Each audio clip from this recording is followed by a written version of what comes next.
Today we will explore some aspects of what is called cleaning. Cleaning or cleansing is a concept that is used both in the context of the physical body as well as the psychological body, or what you may call the subtle body. For our understanding, let us keep it as the mind. So, cleansing of the physical body and cleansing of the mind, these two are very, very important and a specific emphatic aspects in both medicine as well as in our traditional ways of treating, like the Ayurveda system, the acupuncture system, the 𝐂𝐸𝐠𝐡 system, and all those energy body based healing systems. And in the yoga, psychological cleaning or mental or cleaning of the mind, cleaning of the subtle body is also emphasized by the yogic system. In this particular talk, what we want to explore is how is this cleaning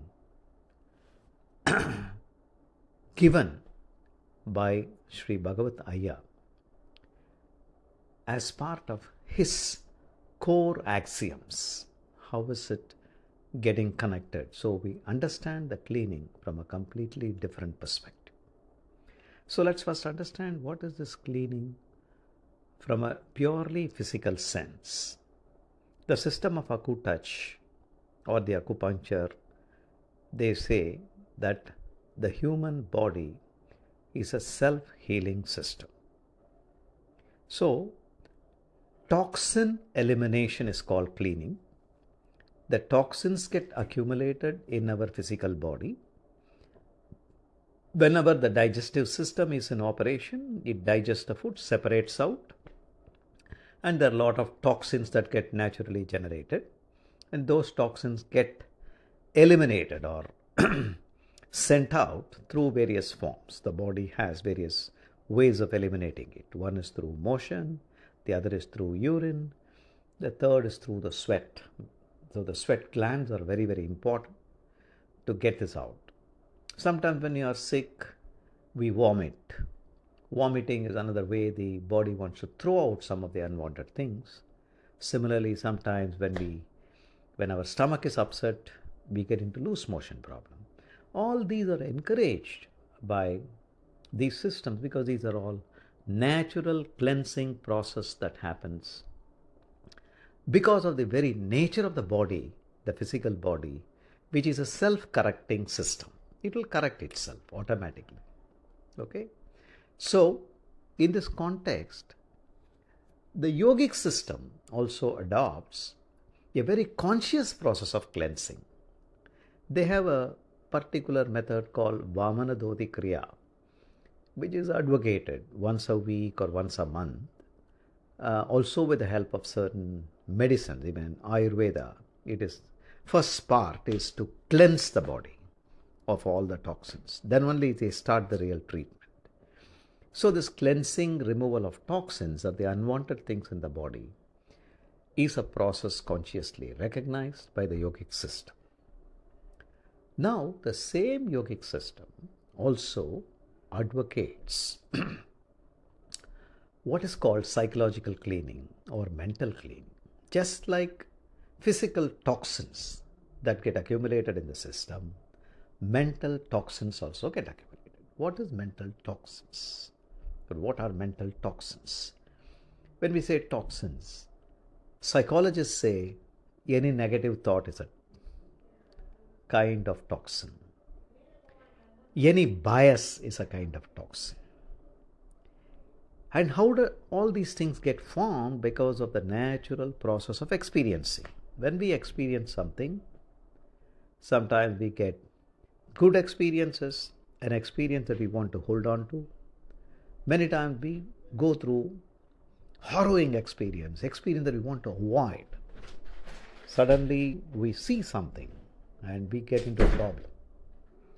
So in these kinds of situations, we want to avoid certain things, but because of the force of the experience, it tries to leave an impression on us. This impression gets formed as a mental toxin. And these things constantly develop and form some kind of biases, or what is called cognitive knots in our system.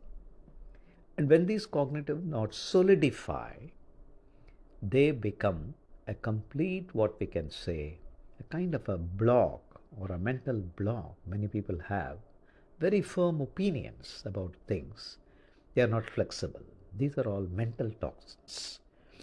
Okay. Now, many people say, like J. Krishnamurti, for example, he always says, we never see anybody. When we see somebody, what we see is we see them through the experience we have had about that individual. He used to ask in the public meetings, have you ever seen your wife? Or have you ever seen your husband? You don't see them. We see only through the filters, cognitive knots. Now, Sri Bhagavataya gives a beautiful principle here, what he calls them as manolayam, a kind of what we can say solid formation that happens. And these things prevent us, and also they are the drivers of our action. What happens is, we don't want certain experiences, we want to have some experience, we want to retain something, we want to avoid something. This process happens. So what is the psychological cleaning? Now, psychologists on the Western side, they say, take a break, go for some new experiences. Okay, that which you have not experienced so far, that naturally cleanses some of these biases. Go to a new place, change of place, go to a natural surrounding, go to some different kind of sports, go for bungee jumping. Bungee jumping is jumping from some 200, 300 feet.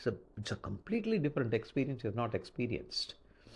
Okay, that sort of removes the past mental, what we can say, the solid toxins that have been formed in the form of good or bad experience. Both are toxins.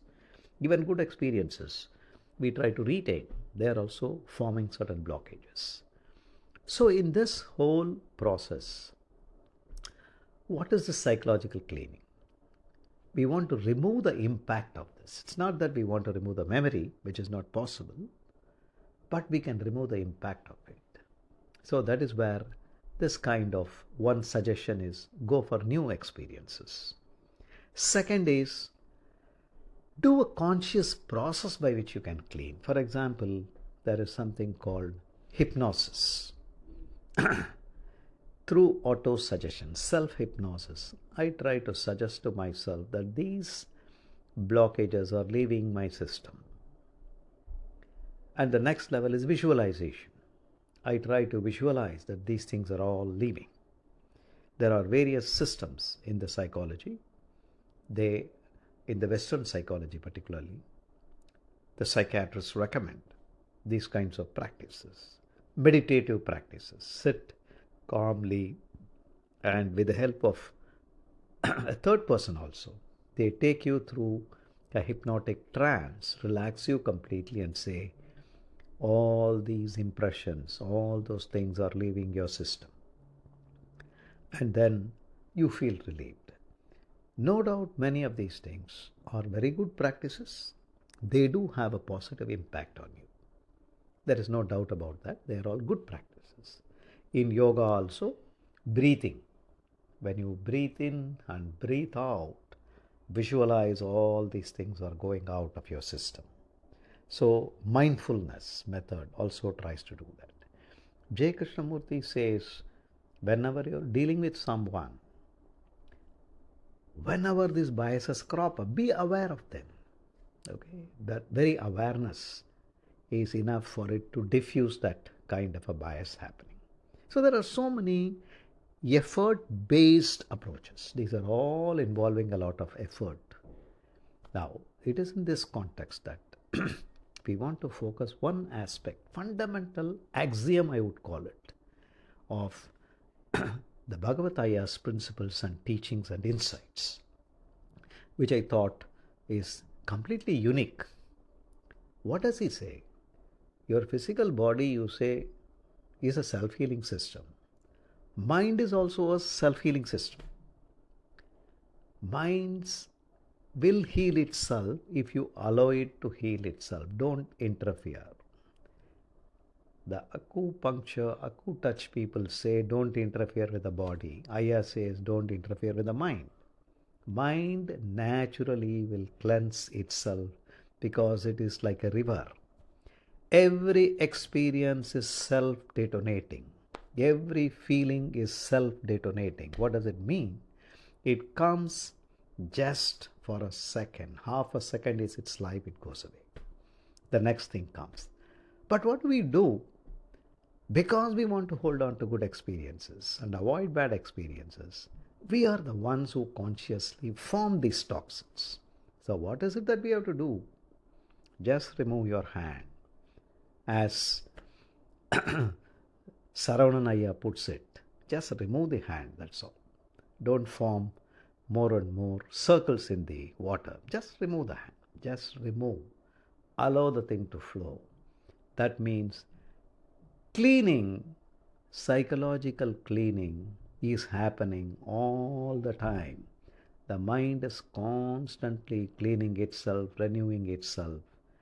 Renewing in the sense, the manolayam is going away and manonasam is happening, self-detonating. I am using the term self-detonating for it because the experience vanishes, the manonasa happens, and automatically the next manolayam forms and again manonasa happens. It's a continuous process of something happening, just going away. Just like you see a meteor that is just on the sky, just comes and bursts and goes away before it reaches the place. You only see the light. Exactly like that, Aya's insight is, mind heals itself. Don't interfere with it. Now, when we say don't interfere with it, unfortunately, we are using a verb. We are trying to connote an action, but action is not necessary. It is just understanding and leaving it at that. The moment we start putting action into that, how do I do that? Then I'm back to square one. I want to retain some experience or achieve a certain result. It's a very subtle understanding, but really if we explore, the brilliance of Aya's insight is that psychological cleaning is happening all the time. All that we need to do is just keep quiet, and I think one can explore it further. Thank you very much for listening.